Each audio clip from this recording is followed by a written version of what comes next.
All right.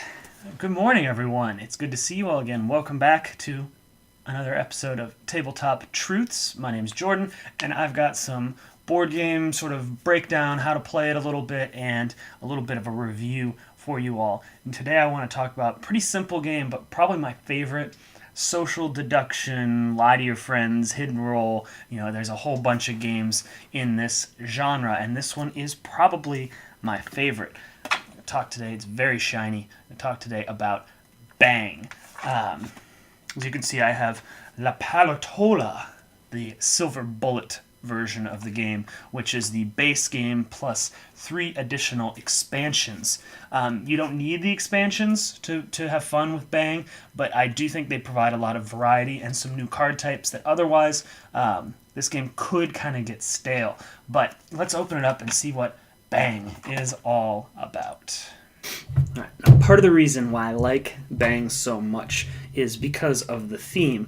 Most hidden role games, it really predicates some of the fun on, do I like the theme and do I enjoy being a part of this? And Bang is set in the gunslinging Old West, which is just a fun setting, and more games should have that aesthetic. It's such a rich, fun sort of role-playing thing that you can do with it. So, you see right off the bat, you open up, such a cool case, this, the silver bullet.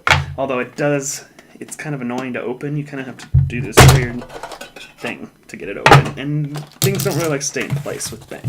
So when you open it up, all you really find inside are this cards and the Sheriff's Star, which the Sheriff's Star only comes in the bullet edition, and it's kind of fun because whoever the sheriff is, if you have like a pocket or something, you can put it on there, or you can just hold it in front of you, you can show it to people, but it's kind of a fun little addition as far as the role-playing elements of Bang go. So how does a game of Bang work? Well, it's pretty simple. Everyone is assigned a hidden role card, of which there are a few different ones. Obviously, there is the sheriff, which is one person, and everyone knows who the sheriff is. They put the badge in front of them. They get a couple extra powers. They get an extra bullet, which means they have extra health and an extra card. Unfortunately, everyone is kind of gunning for them.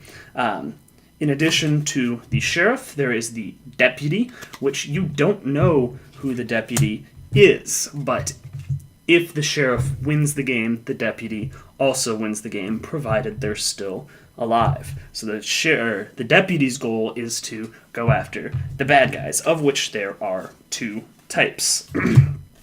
There are the outlaws, which there's a gang of outlaws. There's a couple of them.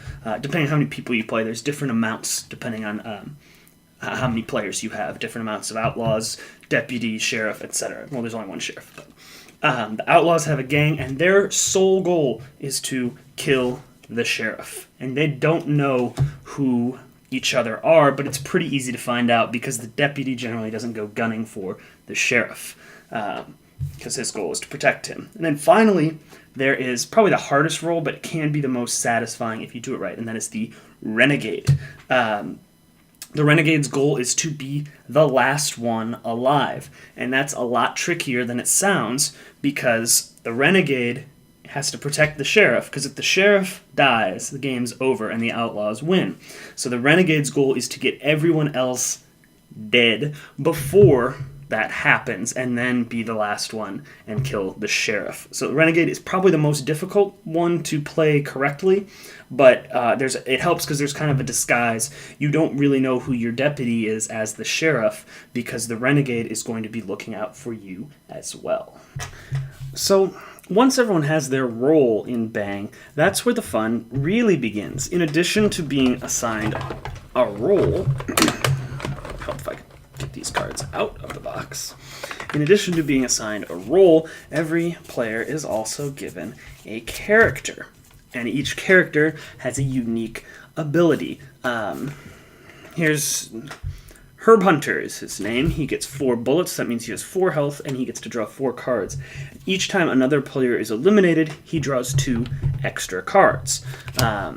Sid Ketchum, again, 4 bullets. So 5, he's the sheriff, which means 5 cards, and 4 cards in his case, unless he's the sheriff, and 4 health.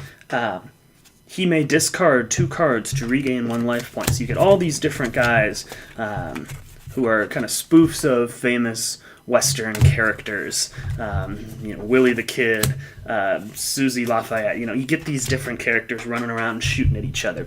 And then the game actually begins. You all have a hand of cards, and you can get upgrades to your weapon. So this 5 down here means it has a higher range. Normally you can only shoot 1 range because you have a pistol. You get bang cards, which are how you take away people's health and hurt them. You get mist cards, which are how you dodge bullets if somebody fires at you.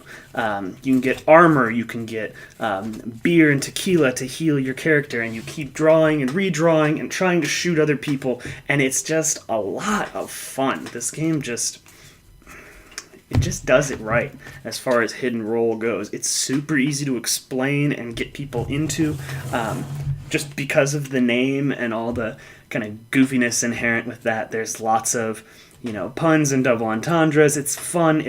You're laughing a lot, and each game only takes the shortest amount of time, and it just is a blast to play. You can waltz in as the sheriff and shine your badge at people and bang, fire away at them.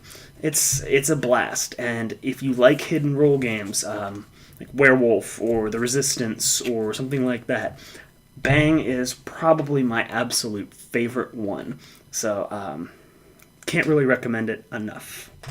And something else that's really good about Bang that kind of adds to its flavor a little bit is all the cards.